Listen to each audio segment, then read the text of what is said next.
नमस्कार मंडळी. मंडळी, आपल्या चॅनलमध्ये नुकतेच आपण 12 व्हिडिओ प्रकाशित केलेले आहेत, ज्यामध्ये आपण सर्व 12 राशी व त्यामधील असलेल्या नक्षत्रांची सुद्धा संपूर्ण माहिती करून घेतलेली आहे. ज्यामुळे आपल्याला प्रत्येक राशीमधील असलेल्या व्यक्तींचं स्वभाव दर्शन, करिअर, आरोग्य याबद्दलची सखोल माहिती मिळायला खूप सुंदर मदत मिळते. ज्याचा उपयोग आपल्याला निश्चितपणे आपलं व्यक्तिमत्व अजून जास्त बहारदार, आकर्षक बनवण्यासाठी निश्चितच होणार आहे. तसेच करिअर निवडीसाठी, उच्च शिक्षण घेण्यासाठी सुद्धा होईल. अजूनपर्यंत आपण हे आपल्या राशीचे तरी व्हिडिओ पाहिलेले नसतील तर अवश्य पहा. ह्या सर्व 12 व्हिडिओंची लिंक याच व्हिडिओच्या खाली डिस्क्रिप्शनमध्ये आम्ही देत आहोत. म्हणजे आता आपण सुरू केलेली आहे 27 भागांची राशीचक्रातली सर्व 27 नक्षत्रांची सखोल माहितीची ही मालिका, आणि त्यातला हा 21वा भाग आहे. आणि या प्रत्येक नक्षत्रामध्ये 4 चरण असतात. त्या प्रत्येक चरणाबद्दल सुद्धा विस्तृत माहिती या नक्षत्रांच्या व्हिडिओमध्ये आपण घेणार आहोत. त्यामुळे अर्थातच आपल्याला आणखीन विस्तृत माहिती आपल्या व्यक्तिमत्वाबद्दल, आरोग्याबद्दल, उच्च शिक्षण आणि करिअरबद्दल मिळायला खूप सुंदर मदत मिळेल. सर्वात महत्त्वाचं म्हणजे आपल्या या नक्षत्रांच्या मंडळींनी कोणती करायची आध्यात्मिक साधना, उपासना, मंत्रपाठ याबद्दलची सुद्धा माहिती व्हिडिओच्या नंतरच्या भागात, शेवटच्या भागात असणार आहे. त्यामुळे व्हिडिओ संपूर्ण पहा. मंडळी, मी वास्तू ज्योतिष सल्लागार नयन धोत्रे नेहमीप्रमाणे आपल्या सगळ्यांचं स्वागत करतो आपल्या या आवडत्या यूट्यूबवरील चॅनल ज्योतिष कट्टामध्ये. चॅनलला अवश्य सबस्क्राईब करा, सोबत दिलेलं बेलचं चिन्ह सुद्धा दाबून घ्या. चला तर मग माहिती घेऊया 21वा नक्षत्र उत्तराषाढा याविषयी. उत्तराषाढा हे त्रिपाद नक्षत्र आहे. या नक्षत्रातला पहिला चरण धनु राशीमध्ये आणि उरलेले 3 चरण हे मकर राशीमध्ये येतात. हे मनुष्यगणी नक्षत्र असून याचा स्वामी ग्रह जो आहे तो आहे रवी आणि तत्व पृथ्वी आहे. तर धनु राशीचा स्वामी ग्रह आहे गुरु. त्यामुळे गुरु, शनी आणि मकर राशीचा शनी, त्यामुळे गुरु, शनी आणि रवी या 3 ग्रहांचा प्रभाव उत्तराषाढा नक्षत्रावर असतो. या नक्षत्राची देवता आहे विश्वदेव. ही आपल्या या ज्योतिषशास्त्रातल्या या देवतेला सत्यता, शुभता, तेजस्विता, दक्षता आणि सावधानता या सर्वांसाठी ओळखले जाते. त्यामुळे हे सर्व गुणधर्म या व्यक्तींमध्ये सुद्धा निश्चितपणे आढळतात. त्याचप्रमाणे सूर्याची तेजस्विता, न्यायबुद्धी, प्रखरता, साहस, कर्तव्यपारायणता, धैर्य या सर्वांचा प्रभाव सुद्धा या नक्षत्रातल्या व्यक्तींवर प्रामुख्याने असतोच. या नक्षत्रातलं नामाक्षर आहे भे, भो, जा, जी. तर हे त्रिपाद नक्षत्र असल्यामुळे या नक्षत्रावर मृत्यू झाला असता त्या विषयाची शांती केली जाते. त्रिपाद नक्षत्र शांती. परंतु हे ऊर्ध्वमुखी आणि शुभ नक्षत्र आहे. त्यामुळे लग्नासारखी शुभ कार्य मात्र या नक्षत्रावरती हमखास केली जातात. शिवाय हे ऊर्ध्वमुखी नक्षत्र असल्यामुळे जमिनीच्या वरचं जे काही बांधकाम केलं जातं त्यासाठी हे नक्षत्र शुभ मानलं जातं. या नक्षत्रामधील लोक अगदी साध्या पद्धतीने जीवन जगणारे असतात. ही मंडळी उगाचच डामडौल दाखवायला यांना बिलकुल आवडत नाही. साधी राहणी आणि उच्च विचार असा त्यांचा स्वभाव असतो. या नक्षत्राचं बोधचिन्ह आहे हस्तिदंत. हत्तीच्या बाबतीत त्याचे दात फार महत्त्वाचे आणि अत्यंत मौल्यवान समजले जातात. अगदी त्याचप्रमाणे या मंडळींचं समाजातील स्थान सुद्धा असतं. म्हणजेच त्यांना समाजामध्ये मानसन्मान चांगला असतो.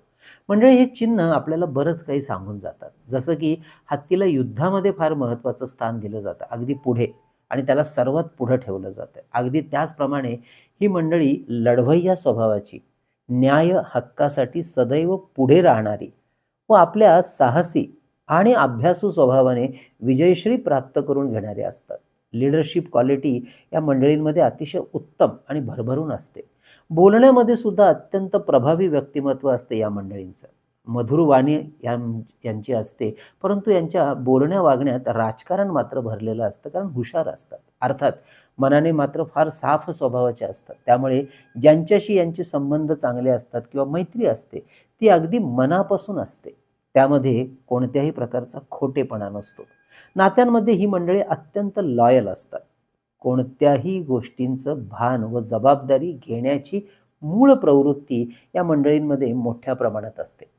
आपल्याला सर्व काही करायचं आहे, हे सगळं पुढे न्यायचं आहे, ही जबाबदारीची भावना यांच्यामध्ये अतिशय तीव्र नेहमीच भरलेली असते व अगदी अशा प्रकारेच यांचं वागणं, बोलणं आणि वर्तन असतं. ज्यांच्या मूळ कुंडलीमध्ये गुरु व शुक्र ग्रह शुभ स्थितीमध्ये असेल अशी मंडळी कोणत्याही कामाला सुरुवात केली किंवा ते काम हातात घेतलं तर ते पूर्ण आणि यशस्वी करूनच ही मंडळी थांबतात. वादावादी, भांडणं करून कोणतीही समस्या, अडचण सोडवण्यापेक्षा ती समस्या सामंजस्याने बातचीत करून त्याच्यामध्ये अभ्यास करून मार्ग काढून ती समस्या सोडवण्याचा यांचा नेहमीच प्रयत्न असतो. किंबहुना हेच त्यांचं गुणवैशिष्ट्य आहे असं म्हणायला हरकत नाही. तसंच जीवनातील मोठी ध्येय ठरवूनच ही मंडळी नेहमी चालतात. म्हणजे यांचं ध्येय नेहमी मोठं असतं. तरीही कोणत्याही प्रकारचा बडेजावपणा, मोठेपणा, शो ऑफपणा यांच्यामध्ये बिलकुल नसतो. कोणत्याही प्रकारच्या समस्या, अडचणी ही मंडळी शक्यतो दुसऱ्या कोणालाही सांगत बसत नाही, त्याच्यावर चर्चा नाही करत. तर त्या समस्यांवर स्वतःच अभ्यास करून, माहिती घेऊन योग्य तो मार्ग काढण्याचा आपल्याकडून प्रयत्न करतात आणि त्यामध्ये ही मंडळी यशस्वी सुद्धा होतात. मेहनती असतात ही मंडळी. कुठल्याही प्रकारच्या शॉर्टकट मार्गाचा अवलंब यश मिळण्याकरता कधीच करत नाहीत. अत्यंत जिद्दी स्वभावाचे असतात आणि शिस्त सुद्धा त्यांच्यामध्ये अतिशय ठासून भरलेली असते. यांच्यामध्ये परंतु कुंडलीमध्ये शनी, गुरु किंवा रवी ग्रह अशुभ स्थितीमध्ये असल्यास यांच्या जीवनामध्ये स्थिरता मात्र फार कमी असते. त्यामुळे बऱ्याचदा ही मंडळी राहतं घर बऱ्याचदा बदलताना दिसतात. धनु राशीमध्ये या नक्षत्रातला पहिला चरण येतो. त्यामुळे त्यावर गुरुचा आणि अर्थात त्याच्या स्वतःचा म्हणजे रवीचा अंमल असतो. जो व्यक्ती आयुष्य यशस्वी होण्यात अधिक शुभकारक मानला जातो आणि या व्यक्ती अगदी हमखास यशस्वी होतात सुद्धा. परंतु मकर राशीमध्ये येणारे 3 चरण त्यावर शनीचा आणि रवीचा अंमल जास्त असतो. त्यामुळे या व्यक्तींना आपलं यश मिळवण्याकरता फार कठोर परिश्रम करावे लागतात. जिद्दीने पुढे सरकावं लागतं. काही वेळेला आपले संपूर्ण आयुष्यच यामध्ये निघून जातं. ही मंडळी नेहमीच आपल्या साहसी, पराक्रमी गुणांचा वापर लोकांच्या कल्याणासाठी, हितासाठी करतात. उगाचच आपला मोठेपणा कुठेही दाखवत बसत नाहीत. सात्विक आणि कोमलता यांच्या अंगी बऱ्यापैकी चांगली असते. कोणालाही नुकसान करण्याचा विचार सुद्धा यांच्या मनामध्ये नसतो. लोकांना मदत करणे, आपल्या परंपरा आणि रूढींचं पालन करायला सुद्धा या मंडळींना फार आवडतं. उलट जी मंडळी आपल्या रूढी, परंपरा मानत नाहीत त्याला ही मंडळी विरोध करतात. त्यांच्याशी सामना करायला सुद्धा ही मंडळी पुढे असतात. थोडक्यात काय, अत्यंत डिसेंट स्वभावाची ही नक्षत्राची मंडळी असतात. गुरु, शनी आणि रवी या ग्रहांचा प्रभाव या नक्षत्रावर असल्यामुळे उत्तम कथा, कीर्तनकार, उपदेशक, शिक्षक, प्राध्यापक, समाजसेवक म्हणून कार्य करायला किंवा यामध्ये करिअर करायला यांना मनापासून आवडतं आणि यशस्वी सुद्धा असतं. तसेच वकील, न्यायाधीश, उच्च सरकारी अधिकारी किंवा उच्च विद्याविभूषित ही मंडळी असतात. आर्थिक नियोजन करणं सुद्धा यांना मनापासून आवडतं आणि ते सक्सेसफुली करूनही दाखवतात. अशा या सर्व क्षेत्रामध्ये यांचा वावर अगदी सुंदर असतो. त्यामुळे बँकिंग, विमा, फायनान्शियल प्लॅनर, त्याचप्रमाणे इतिहास आणि धार्मिक गोष्टींबरोबर ज्योतिषशास्त्र, वास्तुशास्त्र अशा गूढ विषयामध्ये या विद्येमध्ये सुद्धा त्यांना सहज पारंगतता मिळवता येते. त्याचबरोबर मनोविश्लेषक, मानसिक सल्लागार, समाज प्रबोधनकार, संरक्षण खातं, मिलिटरी ऑफिसर्स, पोलीस आणि याचबरोबर जिम ट्रेनर, ॲथलेटिक किंवा अगदी पहिलवान सुद्धा ही मंडळी होऊ शकतात. तसेच सरकारी नोकरीचे योग या नक्षत्रातील मंडळींमध्ये मोठ्या प्रमाणात असतात. ज्यांच्या मूळ कुंडलीमध्ये रवी आणि गुरुग्रह शुभ असेल त्यांच्या बाबतीमध्ये तर हा अनुभव खूप सुंदर येतो. आरोग्याचा विचार करता हृदयविकार, हर्निया, पित्त, हाडांचे आणि पोटांचे आजार, स्त्रियांच्या बाबतीमध्ये मासिक पाळीचे आजार सांभाळणं यांच्यासाठी फार महत्त्वाचं राहतं. आता आपण विचार करूया यांच्या आध्यात्मिक साधना, उपासना याबद्दल. या मंडळींसाठी सर्वप्रथम तर सूर्यनारायणाची उपासना अत्यंत महत्त्वाची. त्यासाठी रोज रवीचा मंत्र ओम घृणी सूर्याय नमः 1 माळ अवश्य पठण करावा, शक्यतो रुद्राक्षाच्या. तर दर रविवारी हाच मंत्र 12 माळा अवश्य पठण करावा. सोबत गुरुग्रह, शनिग्रह यांचा मंत्रपाठ सुद्धा सुरू ठेवावा. ही मंडळी गळ्यामध्ये 3 मुखी किंवा 11 मुखी रुद्राक्ष धारण करू शकतात. तर आपल्या देवघरामध्ये सूर्य म्हणजे रविग्रह यंत्र, गुरुग्रह यंत्र आणि सुदर्शन यंत्र अवश्य पूजेमध्ये ठेवून त्याचं दर्शन घेणं, नमस्कार करणं हे उत्तम राहतं. आता याच्यामध्ये 4 चरण असतात. त्यानुसार सुद्धा त्यांचा स्वभाव वेगवेगळा दिसतो. त्यातलं जे पहिलं चरण आहे, अशा व्यक्ती चांगल्या संस्कारी, अभ्यासू आणि हुशार व्यक्तिमत्वाच्या असतात. जीवनामध्ये चांगलं यश आणि संपन्नता ही मंडळी प्राप्त करतात. तर दुसऱ्या चरणात जन्म घेतलेली मंडळी हुशार असतात. भविष्याचं नियोजन अत्यंत हुशारीने करतात, ध्येय धोरण आखून चालतात आणि प्रचंड मेहनती असतात. तिसऱ्या चरणामध्ये जन्म घेतलेली मंडळी मानवतावाद, समाजसेवा यामध्ये जास्त रस घेणारे असतात. त्या दृष्टीने त्यांचं कार्य आणि करिअर सुद्धा असतं. चौथं चरण ही मंडळी अत्यंत आध्यात्मिक आणि धार्मिक स्वभावाची असतात.